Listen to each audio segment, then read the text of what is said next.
L'espace du terrain vague n'est pas étranger à la géographie littéraire. Associé au désordre, aux marges, aux franges, il fournit dans les romans où sa représentation dépasse la simple mention non seulement une surface où peut s'ancrer l'imaginaire, mais également un contenant, une chambre d'écho, où les tensions se trouvent mises au jour et exacerbées. En cela, on peut dire de cet espace qu'il est un révélateur, un amplificateur et un écran tout à la fois. Une remarque du détective Lecoq, le personnage créé en 1868 par Émile Gaboriau, le père du roman policier français, fournit de ces fonctions étonnantes du terrain vague un exemple éloquent. Ce terrain vague, couvert de neige, est comme une immense page blanche où les gens que nous recherchons ont écrit, non seulement leurs mouvements et leurs démarches, mais encore leurs secrètes pensées, les espérances et les angoisses qui les agitaient. Comme l'observe Andrea Goulet, cette remarque du détective projette le terrain vague dans l'abstraction. Elle le transforme en pur champ épistémologique, en lieu d'inscription et d'interprétation. Cette conception du terrain vague comme grand livre aux pages blanches, prêt à être noirci par l'expérience de ceux qui le traversent, s'y arrêtent, le transforment, l'occupent et le quittent, trouve de multiples résonances dans les représentations qui en sont faites en littérature pour la jeunesse. Dans les romans et albums, où il en constitue l'espace central, le terrain vague apparaît occuper deux fonctions principales, puisqu'il faut comprendre que je me suis intéressée qu'à des œuvres qui mettent en scène vraiment le terrain vague.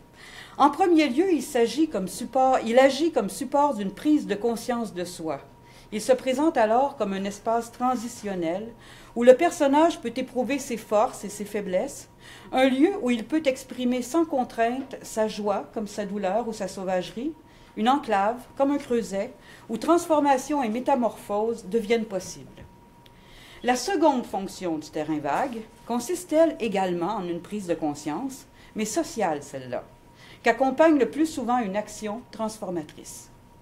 Enfin, peu importe sa fonction particulière dans le cadre d'une œuvre, le terrain vague s'avère un espace qui s'ouvre sur l'imaginaire, que ce soit par le rapport qui s'y établit à d'autres œuvres littéraires ou par le rêve et la fantaisie qui s'y manifestent. Les 9 œuvres qui serviront ici d'illustration à ce qui constitue, je veux le souligner, l'amorce d'une réflexion sur la question, ont été sélectionnées en raison du fait que le terrain vague pour 6 d'entre elles se trouvait mis au cœur de l'histoire et que pour les 2 autres, le terrain vague, dans le programme spatial de l'œuvre, constituait de manière significative l'espace final de destination du personnage. La première partie de ma réflexion, qui portera entre autres sur ces 2 dernières œuvres, s'intitule « Le terrain vague comme espace de contact avec l'imaginaire ». 2 œuvres, un album et un roman photographique, proposent le parcours d'un personnage dont le port d'arrivée est un terrain vague. D'entrée, il faut souligner que ces 2 titres, The Girl in Red de Frisch et Innocenti et Entre chien et loup de Charlotte Gingras, sont marqués par la présence d'un intertexte merveilleux. Dans les 2 cas, si ce n'est toutefois pas de la même manière, un conte merveilleux sert de trame de fond à chacune de ces histoires, qui trouveront leur conclusion en terrain vague. Ce conte, les titres le laissent supposer, The Girl in Red, Entre chien et loup, ce conte est Le Petit Chaperon rouge, dont l'espace premier dans sa mouture originale est, faut-il le rappeler, celui de la forêt. Dans les œuvres contemporaines, la forêt deviendra la ville, et le terrain vague, lui, il assumera symboliquement le rôle de ces clairières où, dans les contes merveilleux, le héros subit des épreuves qui mettent en péril sa vie. The Girl in Red.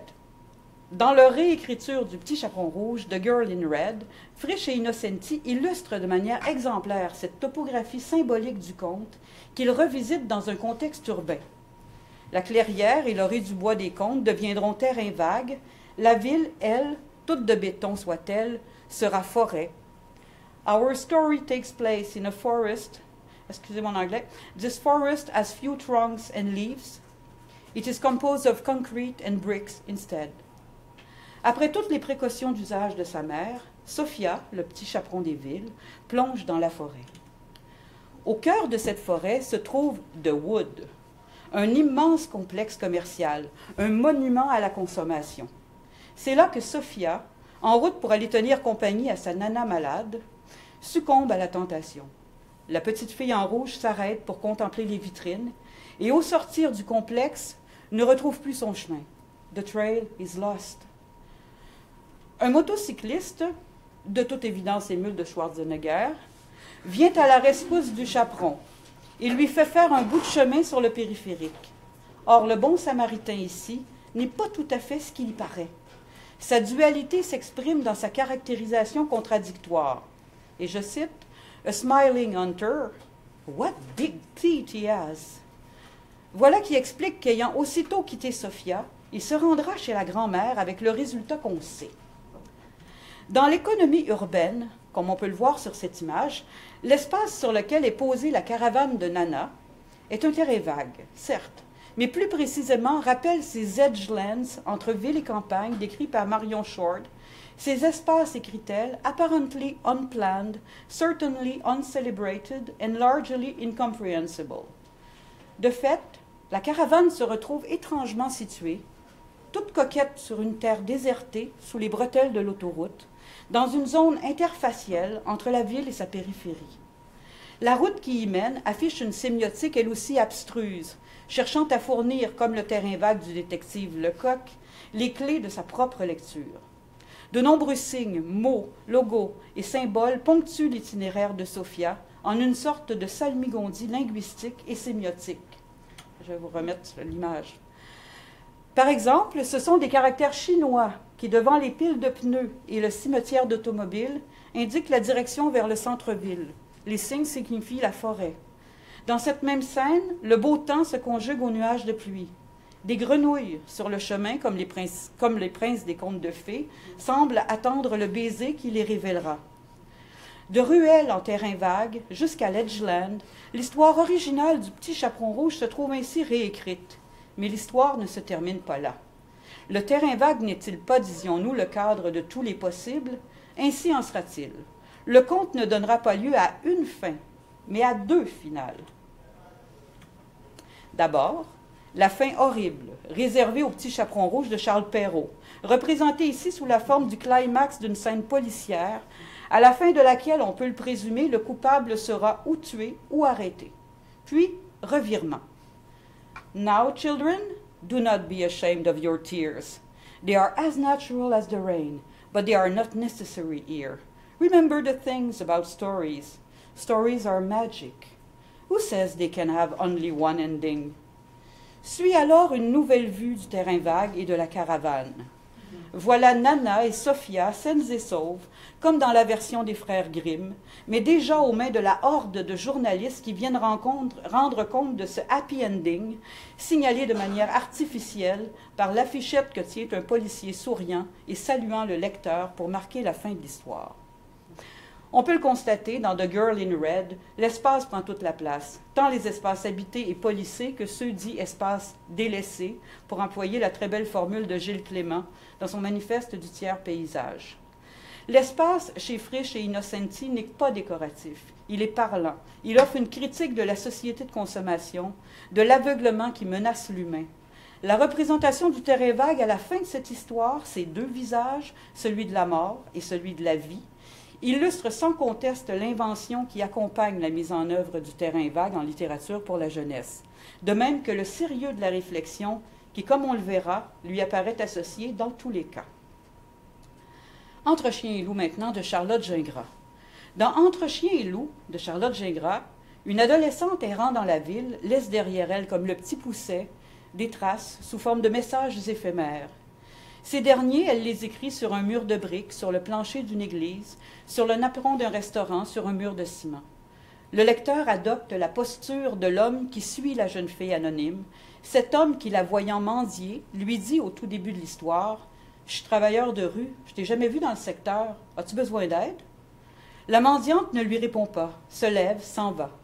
Un peu plus loin, elle écrit sur un mur « À côté de l'arbre au sac, une maison de poupée flambe. » Ces premiers mots de l'errance, destinés à qui voudra bien les lire, indiquent, comme le nom d'une ville sur une carte, la destination de son parcours. Ils ne seront compris par l'homme qu'au terme de cette journée de filature qui l'amènera, comme autant de stations du chemin de croix, à ressentir la douleur de la jeune fille chaque fois qu'elle s'arrêtera pour laisser derrière elle un autre message. Le propos d'Entre chien et loup donne à voir un itinéraire urbain qui ressemble à celui de The Girl in Red, cependant que la fonction même de ce parcours et du terrain vague qui en marque le terme est bien différente. Depuis le métro du centre-ville, l'homme suivra sa protégée jusqu'à la clôture aux mailles disjointes qui permettront à l'adolescente de se frayer un chemin vers sa maison dans le terrain vague qui borde la voie ferrée. Une bande d'oiseaux criards picorait à travers les déchets. Tu avais marché une dizaine de mètres, jusqu'à un arbre de petite taille noir et nu, des sacs de plastique accrochés à ses branches. À côté de l'arbre, un fauteuil rose éventré et une boîte de carton énorme, de celles qui renferment des réfrigérateurs. Encore une fois, tu t'es mise à quatre pattes et tu es entré dans ta boîte, comme un chien dans sa niche. Jonché d'ordures et d'objets, le terrain vague se donne comme expression du désordre intérieur et de la solitude de la jeune fille. La nature y est fragile, maladive, caractérisée par le manque de même qu'elle est sauvage, comme cette adolescente qui bientôt ressort de sa tanière pour réaliser son projet, mourir. Elle fait flamber sa maison de carton. Sur le mur de ciment qui marque les limites de sa prison, elle écrit des mots rouges, des mots qui giclent, des mots qui ne ressemblent à rien, des mots violents. À soir, c'est le dernier soir. Une étoile explose de chaque bord de la traque. Vêtue d'un chandail rouge, elle se dirige ensuite vers la voie ferrée. L'homme comprend l'intention de l'adolescente. Il court vers elle. C'est là que c'est arrivé. Une chose incroyable. Une bête m'a dépassée. Elle surgissait de nulle part, puissante, bondissante. Un loup? Un chien? Elle se rua vers la voie ferrée, sauta sur toi, te projeta hors des rails. Ce ne sont que des mois plus tard que l'homme et la fille se reverront. Elle, lumineuse, vêtue d'une robe à capuchon rouge, lui remettra en main propre un dernier message. L'homme a veillé sur la fille de l'ombre, en attendant que la vie revienne entre chien et loup. Le parcours dans la ville, le chandail rouge, le chien-loup, la robe à capuchon, illustre sans contredit une association entre le motif spatial du terrain vague et le petit chaperon rouge. Dans l'œuvre de Gingras, comme dans celle de Fritsch et Innocenti, la finale, pour le lecteur qui s'attend au pire, relève du renversement.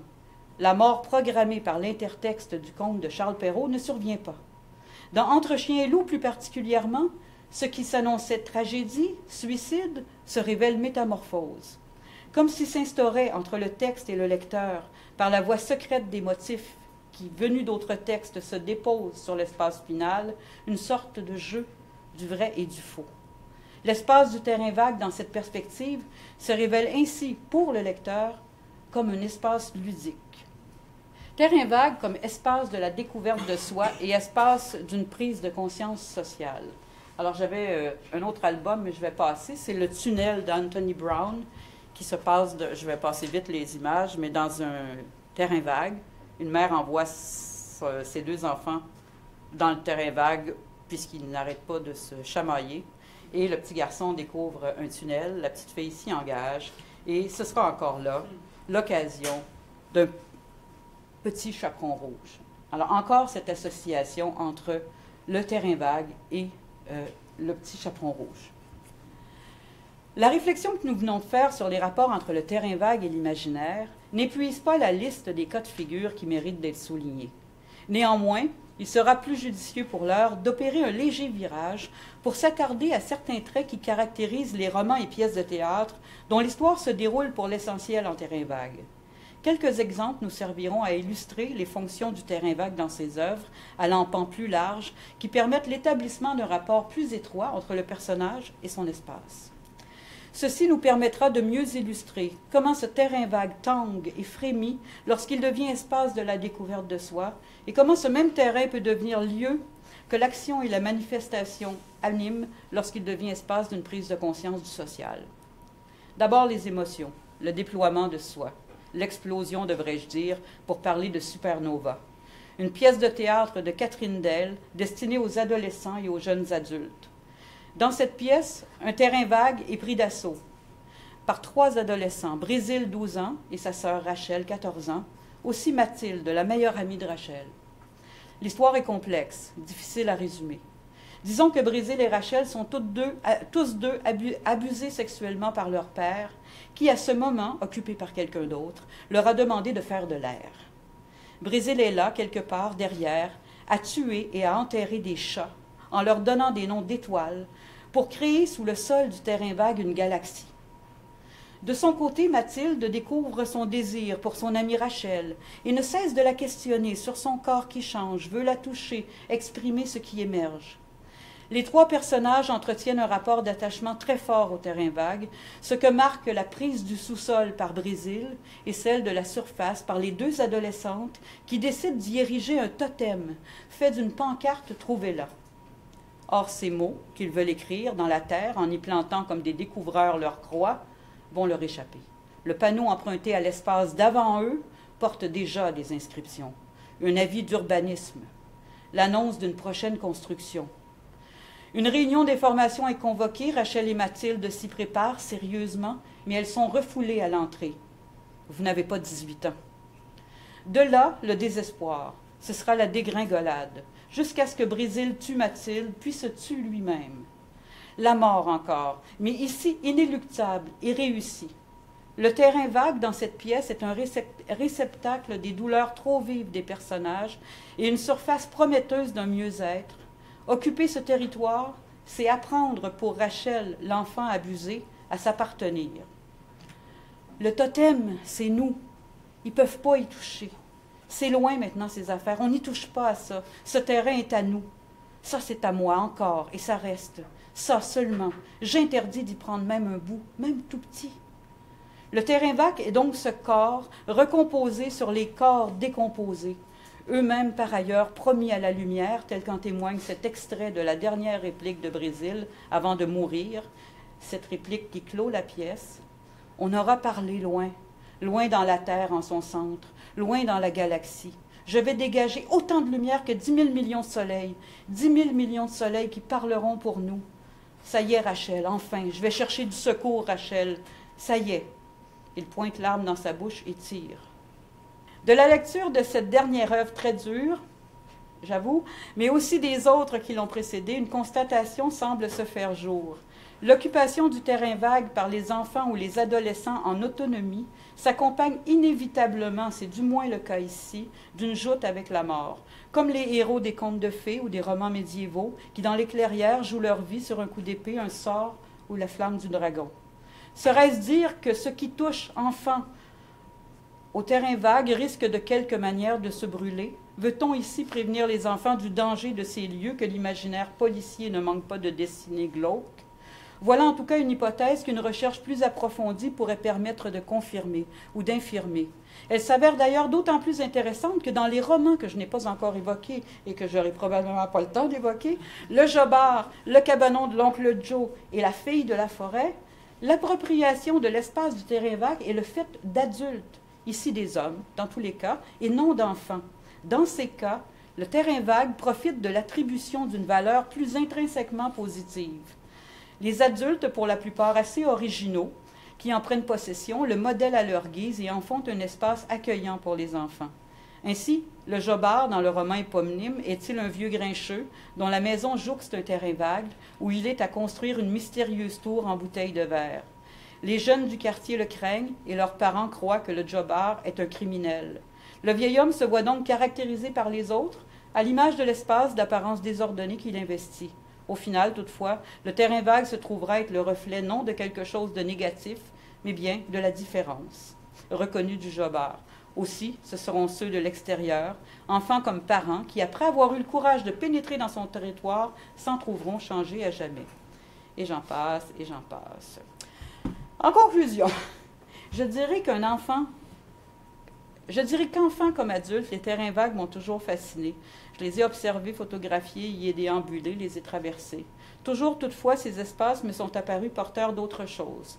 Leur visite littéraire me conforte dans cette idée que le terrain vague vaut plus que la somme de ses parties. Il y aurait eu encore, par exemple, beaucoup à dire sur les liens du terrain vague au temps. Un terrain vague ne l'a pas toujours été. Sa peau stratifiée porte les marques d'incarnation successives, comme son sous-sol, ou comme ses limites alors qu'on peut en trouver les fantômes sur les murs qui l'encadrent. Le terrain vague est porteur d'une temporalité qui n'a, semble-t-il, de limite que le nombre de ses états successifs. Et ceci, à nouveau, me fait penser au texte, à l'écriture. Il y a une poésie certaine dans l'idée du terrain vague, l'obligation d'un éternel recommencement. N'est-ce pas un peu ce qu'en disait Denise Desautels lorsqu'elle écrivait ces mots sur lesquels je conclurai? Vivre, écrire, résister donc, à partir des trous de silence, accumulés dans la solitude choisie de la chambre, qui redonne de la nécessité, de la densité aussi à chaque mot, à chaque émotion, avant que mon corps ne fasse naufrage au beau milieu d'un terrain vague et de sa rumeur unanime. Voilà. Merci.